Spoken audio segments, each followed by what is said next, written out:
नमस्कार, आप देख रहे हैं जनादेश। मैं हूं आपके साथ प्राची सिंह। खबर शुरू करने से पहले एक नजर आज की हेडलाइंस पर। हेडलाइन के प्रायोजक है सुशीला चैरिटेबल ट्रस्ट, जहां लोक हित और विकलांग लोगों की सहायता करना ही है कर्म, जिसका एक ही नारा जनहित में योगदान कराना।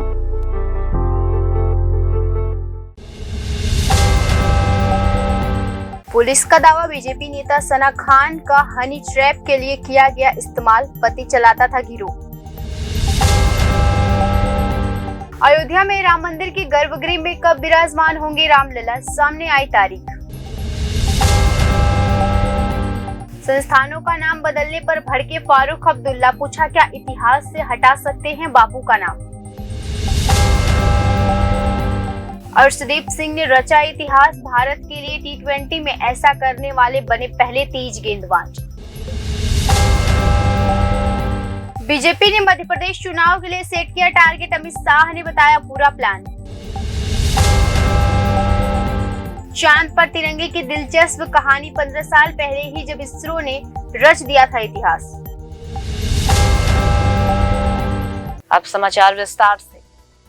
पुलिस ने कहा कि सना खान का पति सेक्स टॉर्सन गिरोह चलाता था। खान की मां ने रविवार को नागपुर पुलिस में शिकायत दर्ज करा के आरोप लगाया कि उसकी बेटी को धमकी देकर गिरोह में शामिल होने के लिए मजबूर किया गया। मध्य प्रदेश में नागपुर निवासी भारतीय जनता पार्टी की पदाधिकारी सना खान की इस महीने की शुरुआत में हुई हत्या के मामले की जांच कर रही पुलिस ने रविवार को बड़ा दावा किया। पीटीआई की भाषा में पुलिस के मुताबिक पुलिस ने कहा कि उसे पता चलता है कि सना को कथित तौर पर उसके पति और अन्य द्वारा संचालित सेक्स टॉर्सन गिरोह में शामिल होने को बाध्य किया गया। यह गिरोह ने सना का इस्तेमाल लोगों को मोहपास में फंसाने के लिए करता था। सेक्स टॉर्सन के तहत अपराधी किसी व्यक्ति की आपत्तिजनक तस्वीरें या यौन गतिविधि से संबंधित वीडियो सार्वजनिक की धमकी देकर धन की वसूली समेत अन्य मांग पूरी करवाने की कोशिश करते हैं। पुलिस ने कहा कि आरोपी ने गिरोह के जरिए मध्य प्रदेश, महाराष्ट्र, उत्तर प्रदेश के कई लोगों को निशाना बनाया और पीड़ित को ब्लैकमेल करके करोड़ों रुपए कमाए। खान की मां ने रविवार को नागपुर पुलिस में शिकायत दर्ज कर आरोप लगाया कि उसकी बेटी को धमकी देकर उस गिरोह में शामिल होने के लिए बाध्य किया गया। पुलिस ने कहा कि सना की मां की शिकायत पर उसके पति अमित उर्फ पप्पू साहू और उसके सहयोगियों के खिलाफ मामला दर्ज किया गया है। पुलिस सना की हत्या के मामले में साहू और 2 अन्य लोगों को पहले ही गिरफ्तार कर चुकी है। इस महीने की शुरुआत में मध्य प्रदेश के जबलपुर में 34 वर्षीय सना की हत्या कर दी गई थी। सना नागपुर में बीजेपी के अल्पसंख्यक प्रकोष्ठ की पदाधिकारी थी। बेटी के साहू से मिलने के लिए 1 अगस्त को जबलपुर जाने के बाद जब उसका पति नहीं चला तो यहाँ के अवस्थी नगरी की निवासी सना की मां मेहरुनिसा को गुमशुदगी की शिकायत दर्ज कराई गई। पुलिस ने कहा कि साहू को बाद में गिरफ्तार कर लिया गया और उसने पुलिस को बताया कि सना उसकी पत्नी थी और उसने पैसे और व्यक्तिगत मुद्दों को लेकर उसकी हत्या कर दी गई और उसके शव को जबलपुर में एक नदी में फेंक दिया गया। एक अधिकारी ने कहा, हमारी जांच से पता चलता है कि साहू एक गिरोह चलाता था जो सना का इस्तेमाल कर लोगों को मोहपास में फंसाने के लिए करता था। यह गिरोह पुरुषों को निशाना बनाता और उसके पास सना को भेजता। इसके बाद वह उनके साथ शारीरिक संबंध स्थापित करती। इसके बाद वह पीड़ितों की आपत्तिजनक अवस्था की वीडियो रिकॉर्ड करने के साथ उनकी फोटो भी खींचा करती थी और फिर पैसे के लिए ऐसे लोगों को ब्लैकमेल करते थे। अधिकारियों ने कहा कि इस तरह से गिरोह के सदस्य हर पीड़ित से लाखों रुपए की वसूली करते थे। उन्होंने कहा कि सना वर्ष 2021 में इस गिरोह का हिस्सा बनी थी। पुलिस ने साहू और अन्य के खिलाफ भारतीय दंड संहिता की धारा 384, 386 और 389, 354D, 120B, आपराधिक साजिश 34 और सूचना प्राधिकरण अधिनियम के तहत मामला दर्ज किया गया है। रामलला के अयोध्या के राम मंदिर में विराजमान होने की तारीख सामने आ गई है। राम मंदिर तीर्थ ट्रस्ट के महासचिव चंपत राय ने इसकी जानकारी दी है। रामलला के दर्शन के लिए अब भक्तों को ज्यादा इंतजार नहीं करना होगा। रामलला की मूर्ति की प्राण प्रतिष्ठा की तारीख सामने आ गई है। बस कुछ ही महीनों में एक भव्य आयोजन किया जाएगा और राम मंदिर में रामलला विराजमान होंगे। कई सालों के इंतजार के बाद अयोध्या में बन रहे भव्य राम मंदिर का गर्भगृह तैयार हो गया है और इसके साथ ही रामलला के प्राण प्रतिष्ठा की तारीख भी सामने आ गई है। पहली मंजिल का निर्माण पूरा होने के बाद ही अगले साल मकर संक्रांति के बाद यानी 16 से 24 जनवरी के बीच रामलीला की प्राण प्रतिष्ठा की जाएगी। राम मंदिर तीर्थ ट्रस्ट के महासचिव चंपत राय ने संतों से मिलकर उन्हें मंदिर निर्माण की प्रगति की जानकारी दी और उन्हें मंदिर में रामलला की प्राण प्रतिष्ठा समारोह में आने का न्योता भी दिया और साथ ही ये बताया कि गर्भगृह में रामलला कब विराजेंगे। चंपत राय ने कहा कि गर्भगृह में रामलला की भव्य मूर्ति की प्राण प्रतिष्ठा का स्थान पूरी तरह से तैयार हो गया है।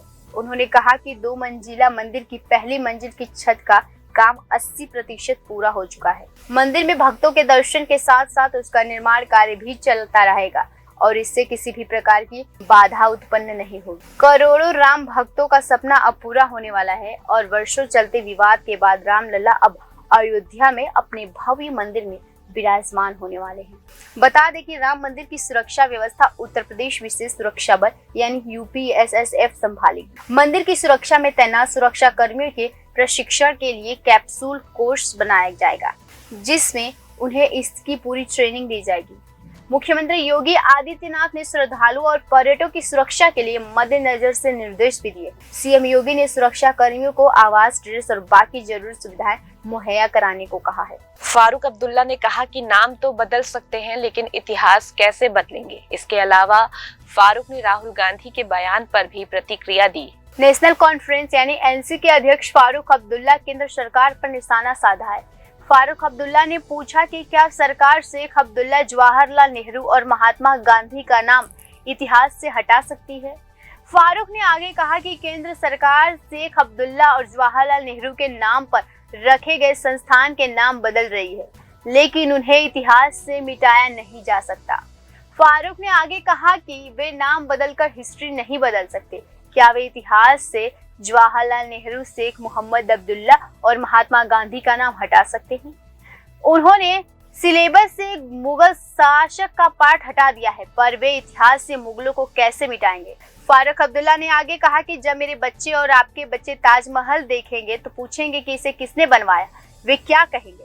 नेशनल कॉन्फ्रेंस के संस्थापक शेख अब्दुल्ला के नाम के ऊपर रखे गए प्रोजेक्ट्स का नाम बदलने के बारे में पूछे जाने पर फारूक अब्दुल्ला ने कहा कि शेख मोहम्मद अब्दुल्ला लोगों के दिलों में रहते हैं, वे वहां से उन्हें नहीं हटा सकते।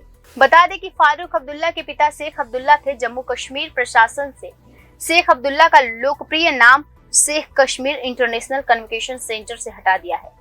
दिल्ली में 14 अगस्त से ऑफिशियल तौर पर नेहरू मेमोरियल संग्रहालय और पुस्तकालय का नाम बदलकर प्रधानमंत्री संग्रहालय और पुस्तकालय सोसाइटी कर दिया गया है।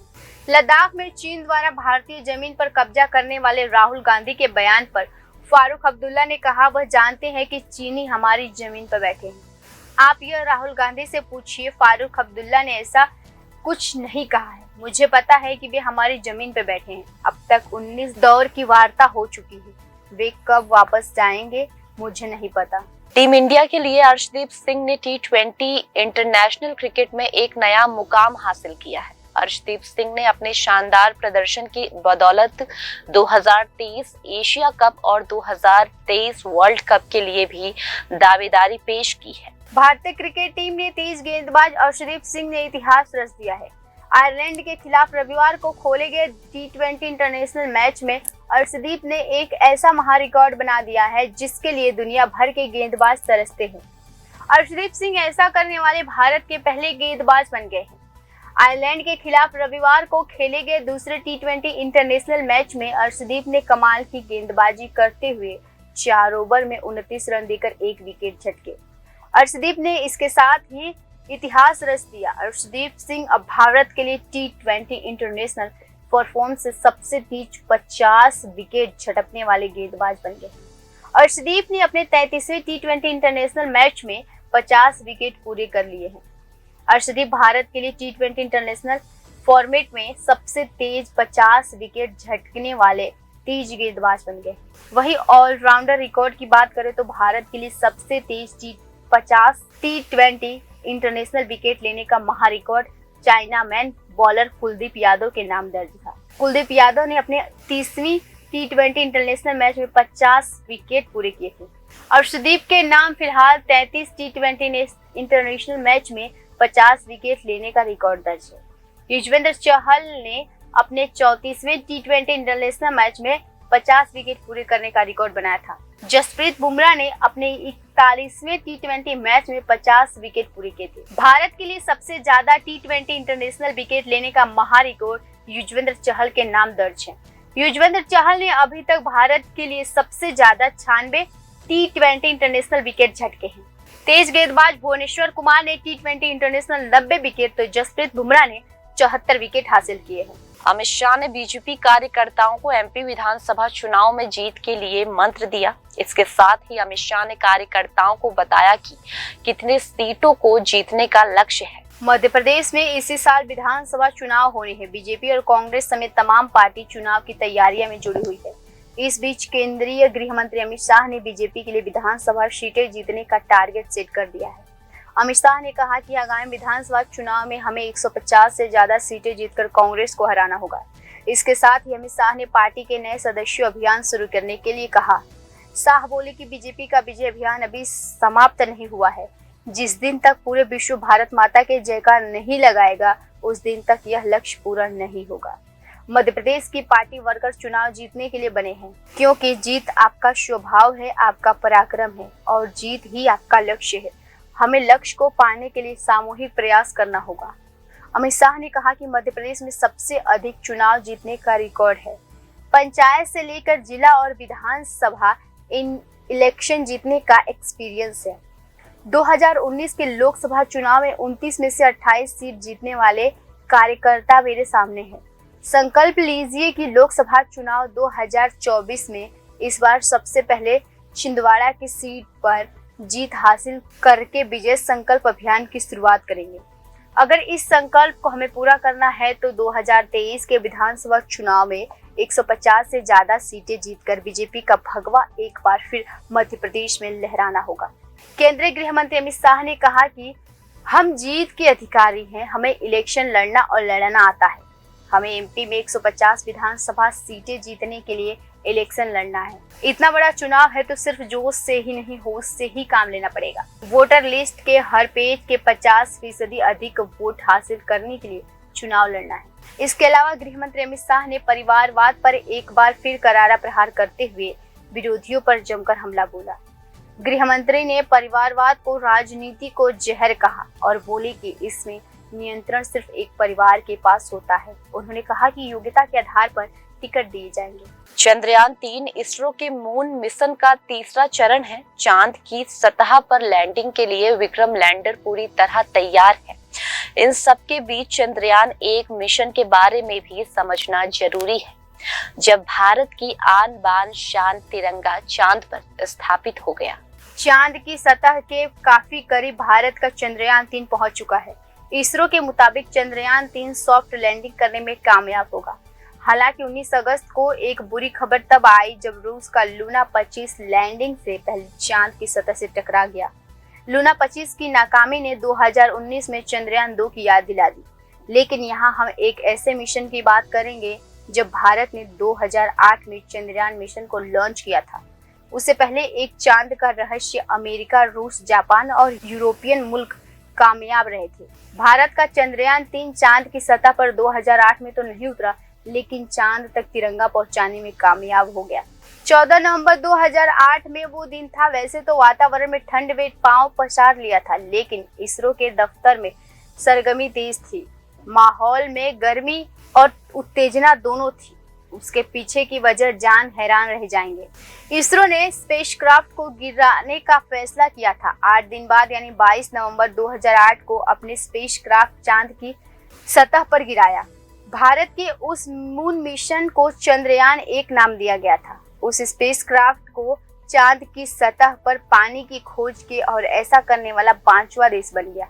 इस स्पेसक्राफ्ट में 32 किलोग्राम का एक प्रोब था, जिसे इसरो के मून इम्पैक्ट प्रोब का नाम दिया गया। 17 नवंबर की रात में इसरो ने मून इम्पैक्ट प्रोब को नष्ट करने का कमांड दिया था।